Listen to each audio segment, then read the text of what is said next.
ሰላም እንዴት ናችሁ? ጂኦግራፊ ቻፕተር 6 ላይ ደርሰናል። የዚህ ቱቶሪያል ኮርስ እንዲሁም ደግሞ በዚህ ዩቲዩብ ላይ የሚሰጡ የተለያዩ ኮርሶችን ቱቶሪያል ስትወስዱ ሰብስክራይብ፣ ላይክ እና ሼር እያደረጋችሁ እንዲሆን እየጋበዝኩኝ ወደዚህ ኮርስ እመጣለሁኝ። ይህ ቻፕተር 6 ሶይልስ ናቹራል ቬጂቴሽን ኤንድ ዋይልድ ላይፍ ሪሶርስ ኦፍ ኢትዮጵያ ኤንድ ሆርን የሚል ነው። ስለዚህ በዚህ ቻፕተር ውስጥ የምናየው የአፈር የተለያዩ እጽዋቶች እንዲሁም ደግሞ የዱር አራዊቶች ሀብቶች ኢትዮጵያ ውስጥና ሆርን ኦፍ አፍሪካ ላይ ምን ይመስላል የሚለው ነው። ኢትዮጵያ ውስጥ ነው ሆርን ኦፍ አፍሪካ ውስጥ ያለው የአፈርና የብዝሃ ህይወት የሚመሰረተው ቀደም ሲል ባሳለፉት ጂኦሎጂካል ፕሮሰስ ወይም ደግሞ የተለያዩ ተፈጥሯዊ ለምሳሌ እንደ ቮልካኖ ሊሆን ይችላል፣ ወይ ደግሞ ፍለድ ሊሆን ይችላል፣ ዊንድ ሊሆን ይችላል። በእነዚህ ምክንያት የተከሰቱትን ይዘው ወይም እዛ ውስጥ አልፈው ነው ማለት ነው። የሶይል አይነት ወይም የአፈር አይነት ኢትዮጵያ ውስጥ አንድ አይነት አይደለም። አንዱ ቀይ፣ ሌላው ጥቁር፣ አንዱ ለም፣ ሌላው ጠፍ የመሳሰሉ ናቸው። እነዚህ የሆኑበት ምንድነው? ቀደም ሲል ያሳለፉት የተለያዩ ጂኦሎጂካል ፕሮሰሶች የተፈጥሮና የሰው ሰራሽ የመሬት አጠቃቀም የመሳሰሉ ፋክተሮች ኢፌክቶች ውጤት ነው ማለት ነው። የአፈር አይነት ከሀገር ሀገር ከቦታ ቦታ እንደሚለያየው እጽዋትና እንስሳቶችም እንደዚሁ የተለያዩ ናቸው። አፌክት ያደረጋቸው ደግሞ የተለያዩ ነገሮች አሉ። የአየር ለውጥ፣ የአፈር አይነት፣ የተፋሰስ ሁኔታ እንደዚሁ ኢትዮጵያ ውስጥ ያሉትን የዱር እንስሳት ያሉትን የተለያዩ ብዝሃ ህይወቶች በሙሉ አፌክት ያደረገ ነው ማለት ነው። ናቹራል ቬጂቴሽን ወይ እጽዋቶች ለሰው ልጆች እጅግ በጣም ብዙ ግልጋሎቶችን ይሰጣሉ። አንደኛው ሼልተር ነው መጠለያ፣ ሌላኛው ምግብ ነው፣ ሌላኛው የኃይል ምንጭ ነው፣ ሌላኛው ደግሞ ለከብቶች ምግብ ነው። ከዚህ በተጨማሪ ደግሞ ለኢንዱስትሪ ግብአት በመሆን ያገለግላል። ኢትዮጵያ ውስጥ ብዙ አይነት እንስሳቶችና እጽዋቶች አሉ። እነዚህ ደግሞ ኢንደሚክ ናቸው፣ ሀገር በቀል ናቸው። ነገር ግን እነዚህን ሀገር በቀል የሆኑ እንስሳቶችና እጽዋቶችን ለማጥፋት የሚሞክር የተለያዩ ችግሮች ተጋርጦባቸዋል። 6.2 ኢትዮጵያን ሶይልስ ታይፕስ ዲግራዴሽን ኤንድ ኮንዘርቬሽን። በዚህ ስር የምንመለከተው ስለ ኢትዮጵያ አፈር ነው። የአፈር አይነቶች፣ የአፈር መራቀቅ እና ደግሞ የአፈር ጥበቃ የሚለውን እንመለከታለን። 6.2.1 ኢንትሮዳክሽን። አፈር እንግዲህ በጣም ደካማ የሚቀያየር ነገር ነው። አንድ ቦታ ያለ ነገር አይደለም፣ ሊበላሽም የሚችል ነው። አፈር በተለያዩ ነገሮች ይሰራል። ኦርጋኒክ ማተሮች አሉት ውስጡ። ኦርጋኒክ ማተር ስንል እጽዋት፣ እንስሳት የመሳሰሉትን ነው። የተለያዩ ኦርጋኒዝሞች በውስጡ አሉ። በውስጡ ያሉ ይዘቶች ደግሞ እኩል አይደሉም፣ የተለያዩ ናቸው። አንድ አፈር ከሌላው አፈር ይለያያል። የሚለያይበት ዋናው ምክንያት ከምንድን ነው የተሰራው የሚል ነው። እንዲሁም ደግሞ ምን አይነት አካባቢ ነው የአፈር ያለው የሚል ነው። እነዚህ ነገሮች የዛን አፈር ምንነት የሚናገሩ ናቸው ማለት ነው። አፈር እንግዲህ ዊዘርድ ሚነራል ማቴሪያልስ የሚባሉ አሉት። ለምሳሌ አለቶች ሲበሰብሱ ወደ አፈር ይቀይራሉ። እሱን 45 ከመቶ ይይዛሉ። ኦርጋኒክ ማተር ደግሞ 5 ከመቶ፣ እንስሳትና እጽዋት ሲበሰብሱ ማለት ነው። አየር ከ20 እስከ 30 በመቶ፣ ውሃ ከ20 እስከ 30 በመቶ ይይዛሉ። አፈር የሚሰራው በረጅም ጊዜ ፕሮሰስ በረጅም ጊዜ ሂደት ነው። አንድ አፈር ሲሰራ እንግዲህ ብዙ ሺህ ዓመታትን ይወስዳል። እንዲሁም ደግሞ ውስብስብ የሆኑ ሂደቶችን ያልፋል ማለት ነው። አንድ አፈር እንግዲህ ሲሰራ ብዙ አይነት ነገሮች ላይ ይወሰናል። የመጀመሪያው ፓረንታል ማቴሪያል ወይም ያ አፈር የሚሰራበት የመጀመሪያው ግብአት ማለታችን ነው። ሁለተኛው ክላይሜት የአየር ሁኔታ፣ ሶስተኛው ቶፖግራፊ የት አካባቢ ነው ያለው የአፈር የሚለው በራሱ የአፈሩን አይነት ይወስናል። ሌላኛው ሊቪንግ ኦርጋኒዝም የሰው ወይም ደግሞ የእንስሳ ወይ ደግሞ የተለያዩ ቅሪተ አካሎች እንዲሁም ደግሞ እጽዋቶች እነዚህ ሲበሰብሱ ማለታችን ነው።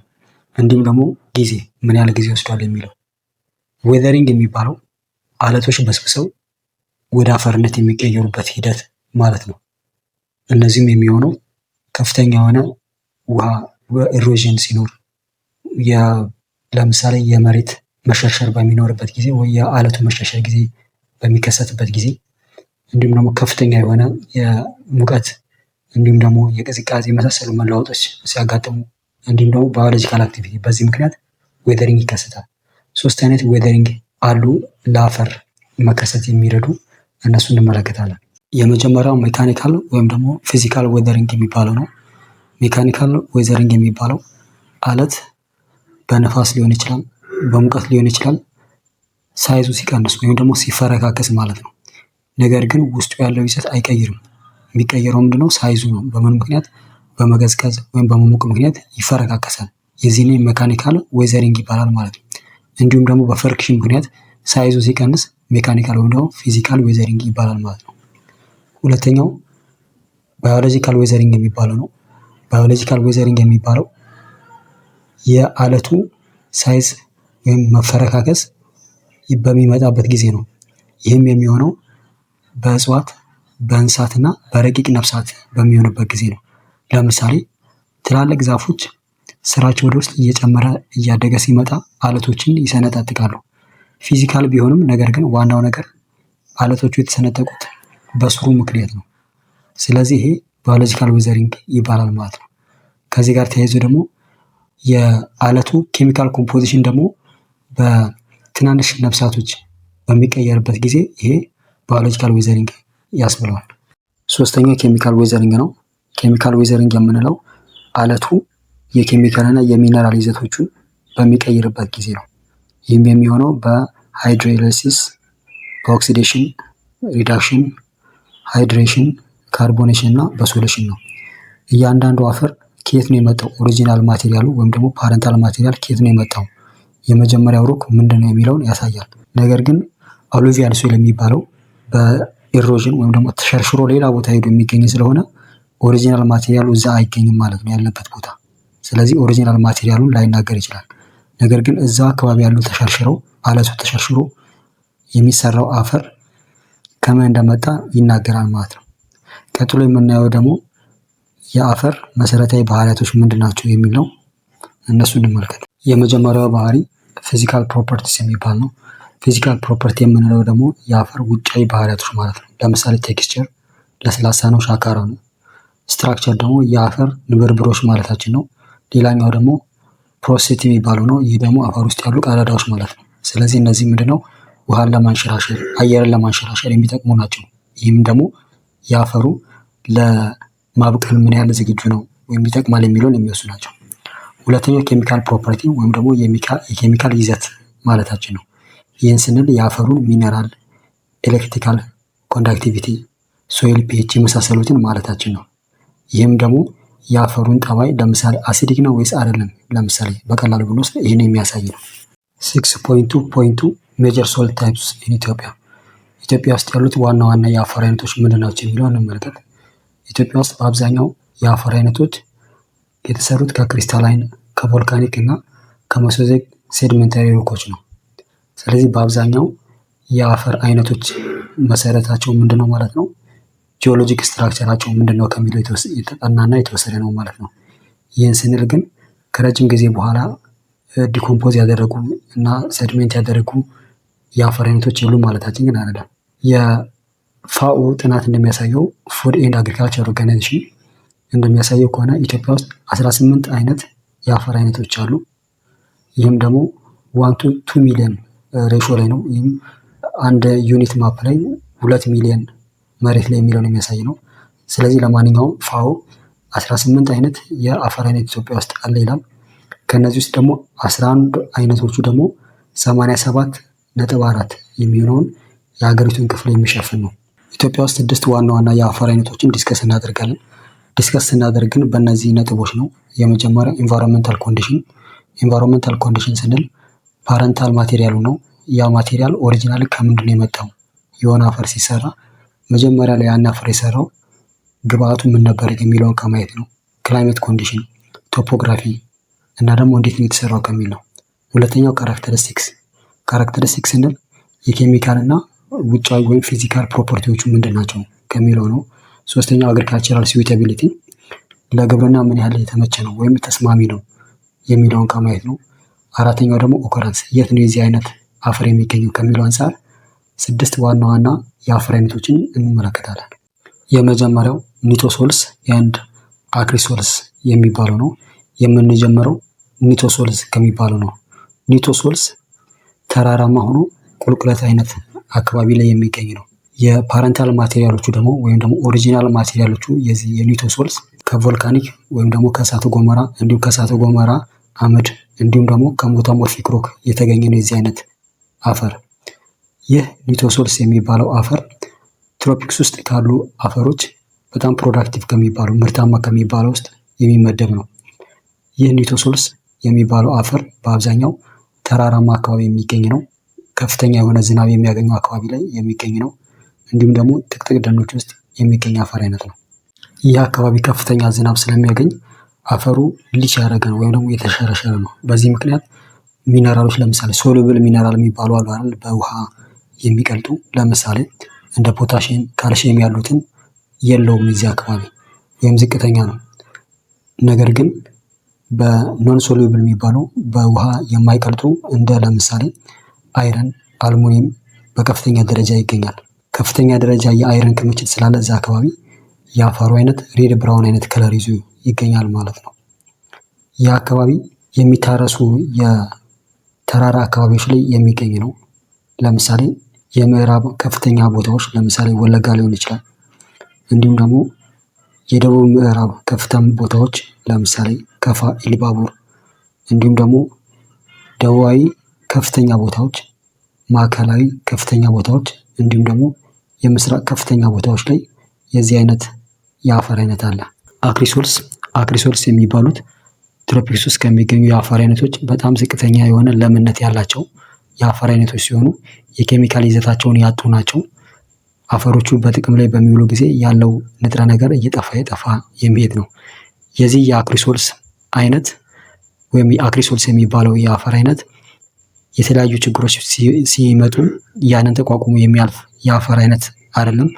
የነዚህ የአፈር አይነቶች ደግሞ በአብዛኛው ቤዝ ኒውትረንት የሚባሉትን እንደ ለምሳሌ ፎስፈረስ፣ ናይትሮጅን እና ፖታሽየም የመሳሰሉትን ለሰብል በጣም አስፈላጊ የሚባሉትን ያጡ ወይም እሱ የሌላቸው ናቸው።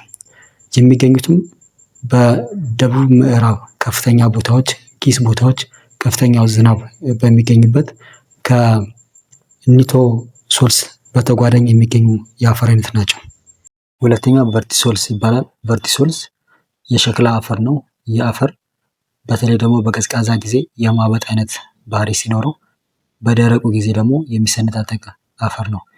የዚህ አይነት አፈር በጣም አስቸጋሪ አፈር ሲሆን በተፈጥሮ ግን ለም የሚባል ተፈጥሯዊ ኬሚካሎችን የያዘ ነው። ይህ አይነት አፈር በተለይ በእሳተ ገሞራ አካባቢ የሚገኝ ነው። ፓራክላስቲክ ማቴሪያልስ የሚባል አካባቢ፣ ሰድመንተሪ ሮክ፣ ከአሉቪያል ስሎፕስ እና አሉቪያል ፕሌንስ የሚባሉ አካባቢዎች ላይ የሚገኝ ነው። ይህ አይነት አፈር ከፍታማ አካባቢዎች እንዲሁም ደግሞ የአየር ጠባይ መካከለኛ የሆነ አካባቢ ላይ የሚገኝ ነው። በተለይ ደግሞ ኢትዮጵያ ውስጥ ስንመለከት የደቡብ ምዕራብ ኢትዮጵያ፣ ማዕከላዊ ኢትዮጵያ እንዲሁም ደግሞ የደቡብ ምስራቅ ከፍታማ ቦታዎች ለምሳሌ ጎጃም፣ ሸዋ፣ አርሲ፣ ባሌ እና ማዕከላዊ ሐረርጌ የመሳሰሉ አካባቢዎች ላይ የሚገኝ ነው። ሶስተኛ ሊቶሶልስ፣ ካምቢሶልስ እና ሬጎሶልስ የሚባሉት ናቸው። እነዚህ የአፈር አይነቶች በአብዛኛው የሚገኙት ገደላ ገደል እንዲሁም ቁልቁለታማ አካባቢ ላይ ነው። የእነዚህ የአፈር አይነት ደግሞ እንዴት እንደተሰራ የሚያሳይ ፍንጭ የሌላቸው ሲሆኑ በዚህም ምክንያት ያንግ ወይም ደግሞ ለጋ የሚባል እድሜ ያላቸው ናቸው። የእነዚህ አፈር አይነቶች ጥልቀት የሌላቸው እንዲሁም ደግሞ ሻካራማ አሸዋማ አይነት ባህሪ ያላቸው ሲሆኑ የውሃ የመያዝ አቅማቸው ደግሞ ዝቅተኛ ነው። እነዚህ አይነት አፈሮች ደግሞ በአብዛኛው የሚገኙት ዝቅተኛ የሆነ ዝናብ የሚገኝባቸው አካባቢዎች ነው። በአብዛኛው ደግሞ ለግብርና ሳይሆን ለከብቶች ግጦሽ የሚውሉ የአፈር አይነቶች ናቸው። ኢትዮጵያ ውስጥም እንዲሁ ገደላ ገደል እና ቁልቁለታማ አካባቢዎች ላይ የሚገኙ ናቸው። በተለይ ደግሞ በማዕከላዊ ከፍታማ አካባቢዎች እንደ ሪፍት ቫሊ እንዲሁም ደግሞ የምዕራባዊ ሐረርጌ፣ ደንኪል እና ምስራቅ ኦጋዴን አካባቢ የሚገኙ ናቸው። አራተኛ ዜሮሶልስ፣ የርሞሶልስ እና ሶላና ቻቄ የሚባሉ ነው። የአፈር አይነት በረሃማ አካባቢ፣ ደረቃማ፣ ከፊል ደረቃማ የሚባል አካባቢ የሚገኝ ነው። ከፍተኛ የሆነ የጨው ይዘት ያለው አፈር ሲሆን ዝቅተኛ የሆነ ኦርጋኒክ ኮንቴንት ያለው አፈር ነው። ዝቅተኛ ኦርጋኒክ ኮንቴንት ያለው ስንል ያለው ኮምፖስት፣ ሀምስ እና ፕላንት ረዚጁ ዝቅተኛ ነው ማለታችን ነው። በዚህም የተነሳ እጽዋቶችን የማያበቅል ነው። የአፈር አይነት እንግዲህ ዝቅተኛ የሆነ ለምነት ያለው ቢሆንም ግን ከፍተኛ የሆነ ፎስፎረስ እና ደግሞ ፖታሽ በውስጥ የያዘ ነው። የአፈር አይነት በመስኖ ሊለማ ይችላል። በዛ ጊዜ ጥሩ ምርት ልናገኝበት እንችላለን። የዜሮሶልስ አፈር በረሃማ አካባቢ የሚገኝ ሲሆን ዝቅተኛ የሆነ ለምነት ያለው እንደሆነ አይተናል። ይህ አፈር አይነት በአብዛኛው ለንፋስ ተጋላጭ፣ በንፋስ የሚጠረግ ነው። እንዲሁም ደግሞ በውስጡ ሶሉብል ሳልቶችን የያዘ ነው ማለት ነው። የርሞሶልስ የሚባለው ከዜሮሶልስ ጋር ሲነጻጸር ደረቅ እንዲሁም ደግሞ አስቸጋሪ የሚባለው የአፈር አይነት ሲሆን ሰላንቻክስ የሚባለው ደግሞ ስሌን ሶይልስ የሚባል ነው። ይህም ደግሞ በቀላሉ በውሃ የሚቀልጥ የጨውነት ይዘት ያለው አፈር ማለታችን ነው። ከፍተኛ የሆነ ኢቫፖሬሽን ያለበት አካባቢ የሚገኝ እንዲሁም ደግሞ ውሃ በግፊት የሚተላለፍ ያለበት አካባቢ የሚኖር ነው። በአግባቡ ያልተያዘ የመስኖ ግድብ አፈሮች ደግሞ ወደ ሶላንቻክ የመቀየር አዝማሚያ ያላቸው። ኢትዮጵያ ውስጥ ዜሮ ሶርስ የሚገኘው ኡጋዴን እንዲሁም ደግሞ የሰሜን ምስራቅ ተዳፋት አካባቢዎች እንዲሁም ደግሞ የኦሮሞ ሶልስ እና ሶላንቻክ ደግሞ ኦጋዴን እና አፋር ሜዳማ አካባቢዎች ላይ የሚሸፈን አይነት አፈር ነው። ሶላንቻክ በአብዛኛው የአፋር ጨዋማ ሜዳ አካባቢዎች ላይ የሚገኝ ነው። አምስተኛ ፋሉፍ ሶይልስ። ፋሉፍ ሶይል የሚባሉት ዝቅታማ አካባቢዎች ላይ የሚገኙ ናቸው። እነዚህ ፋሉፍ ሶይል የሚባሉት ደለል የሚባሉ ናቸው። ፋሉቪያል በውሃ በተለይ ደግሞ ይሄ ወንዝ አካባቢ የሚገኙ፣ ማሪን ደግሞ ባህርና ላክስትሪን ሌክ አካባቢ ወይም ደግሞ ሀይቅ አካባቢ የሚገኙ ዝቃጮች ናቸው ወይም ደለሎች ናቸው ማለት ነው። የዚህ አይነት የደለል አፈሮች በተለይ ከፍታ ከሆኑ ከሃይላንድ አካባቢ ወደ ዝቅታማ ቦታዎች ላይ ተጠርገው ሲመጡ የሚገኘው ነው። የእነዚህ አይነት አፈሮች ዝቅታማ አካባቢዎች፣ ሸለቆች፣ ረባዳ አካባቢዎች ላይ የሚገኙ ናቸው።